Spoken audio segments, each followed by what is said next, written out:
امام احمد بن حنبل رحمۃ اللہ علیہ نے اپنے صاحبزادے کو شادی کی رات 10 نصیحتیں فرمائیں۔ ہر شادی شدہ مرد کو چاہیے کہ ان کو غور سے پڑھے اور اپنی زندگی میں عملی طور پر اختیار کرے۔ عورت کو اپنی محبت کا احساس دلاتے رہو اور واضح الفاظ میں اس کو بتاؤ کہ وہ تمہارے لیے کس قدر اہم اور محبوب ہے۔ اس گمان میں نہ رہو کہ وہ خود سمجھ جائے گی۔ رشتوں کو اظہار کی ضرورت ہمیشہ رہتی ہے۔ یاد رکھو، اگر تم نے اس اظہار میں کنجوسی سے کام لیا تو تم دونوں کے درمیان ایک تلخ دراڑ آ جائے گی جو وقت کے ساتھ ساتھ بڑھتی رہے گی اور محبت کو ختم کر دے گی۔ عورتوں کو سخت مزاج اور ضرورت سے زیادہ محتاط مردوں سے کوفت ہوتی ہے، لیکن وہ نرم مزاج مرد کی نرمی کا بے جا فائدہ اٹھانا بھی جانتی ہیں۔ لہٰذا ان دونوں صفات میں اعتدال سے کام لینا تاکہ گھر میں توازن قائم رہے اور تم دونوں کو ذہنی سکون حاصل ہو۔ عورتیں اپنے شوہر سے وہی توقع رکھتی ہیں جو شوہر اپنی بیوی سے رکھتا ہے، یعنی عزت، محبت بھری باتیں، ظاہری جمال، صاف ستھرا لباس اور خوشبودار جسم۔ لہٰذا ہمیشہ ان چیزوں کا خیال رکھنا۔ یاد رکھو، گھر کی چار دیواری عورت کی سلطنت ہے۔ جب وہ وہاں ہوتی ہے تو گویا اپنی مملکت کے تخت پر بیٹھی ہوتی ہے۔ اس کو اس سلطنت میں بے جا مداخلت ہرگز نہ کرنا اور اس کا تخت چھیننے کی کوشش نہ کرنا۔ جس حد تک ممکن ہو گھر کے معاملات اس کے سپرد کرنا اور اس میں تصرف کی اس کو آزادی دینا۔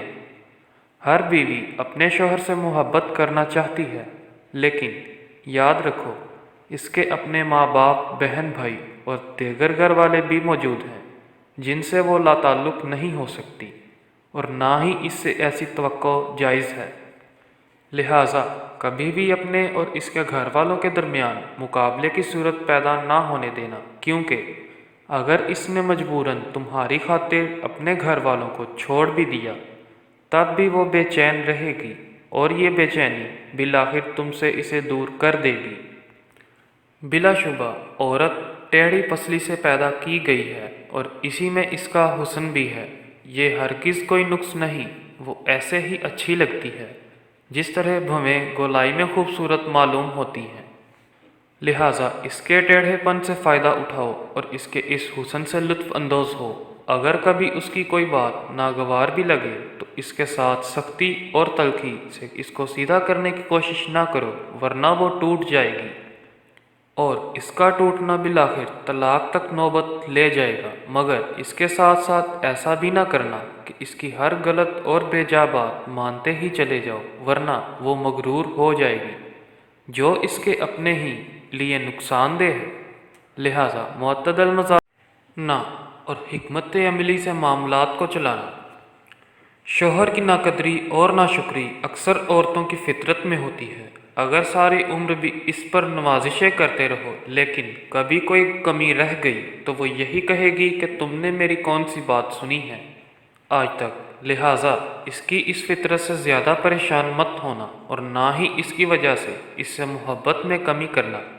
یہ ایک چھوٹا سا عیب ہے اس کے اندر، لیکن اس کے مقابلے میں اس کے اندر بے شمار خوبیاں بھی ہیں، بس تم ان پر نظر رکھنا اور اللہ کی بندی سمجھ کر اس سے محبت کرتے رہنا اور حقوق ادا کرتے رہنا۔ ہر عورت پر جسمانی کمزوری کے کچھ ایام آتے ہیں۔ ان ایام میں اللہ تعالیٰ نے بھی اس کو عبادات میں چھوٹ دی ہے، اس کی نمازیں معاف کر دی ہیں اور اس کو روزوں میں اس وقت تک تاخیر کی اجازت دی ہے جب تک وہ دوبارہ صحت یاب نہ ہو جائے۔ بس ان ایام میں تم اس کے ساتھ ویسے ہی مہربان رہنا جیسے اللہ تعالیٰ نے اس پر مہربانی کی ہے۔ جس طرح اللہ نے اس پر سے عبادات ہٹا لی، ویسے ہی تم بھی ان ایام میں اس کی کمزوری کا لحاظ رکھتے ہوئے اس کی ذمہ داریوں میں کمی کر دو، اس کے کام کاج میں مدد کرا دو اور اس کے لیے سہولت پیدا کرو۔ آخر میں بس یہ یاد رکھو کہ تمہاری بیوی تمہارے پاس ایک قیدی ہے جس کے بارے میں اللہ تعالیٰ تم سے سوال کرے گا۔ بس اس کے ساتھ انتہائی رحم و کرم کا معاملہ کرنا۔ جزاک اللہ۔